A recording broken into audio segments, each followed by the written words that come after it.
Higit 10,000 batang babae naman sa Dagupan City target na tipunin para sa kampanya kontra pang-aabuso. Para sa detalye ng balitang yan, kasama natin Idol Denise Brillante.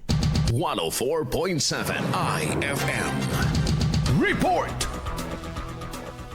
Target ng pamahalang lungsod ng Dagupan na tipunin ng mahigit 10,000 batang babae bilang bahagi ng pinalalakas ng kampanya kontra sexual harassment at pang-abuso sa kababaihan ng mga kabataan sa lungsod. Ito ay inanunsyo sa isinagawang flag raising ceremony kahapon, 2 ng Pebrero, kung saan inilahad ang layunin ng lungsod na tuluyang i-zero out ang sexual harassment sa Dagupan City. Ayon sa city government, kasalukuyan ng pinaghahandaan ang isasagawang Women and Girl Child Summit ngayong Marso bilang bahagi ng pagdiriwang ng Women's Month at Girl Child Week.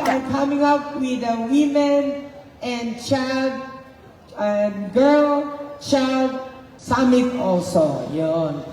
We would like to gather about 10,000 girls para upang mag-create tayo ng awareness.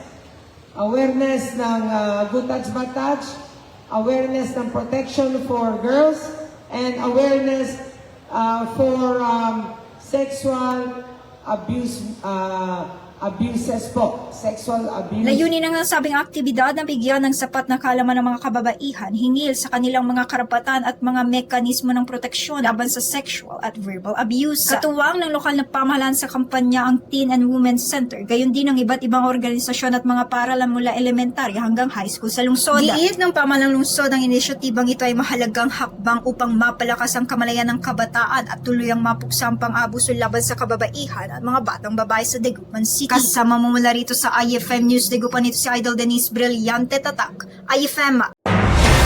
IFM News. IFM News. IFM.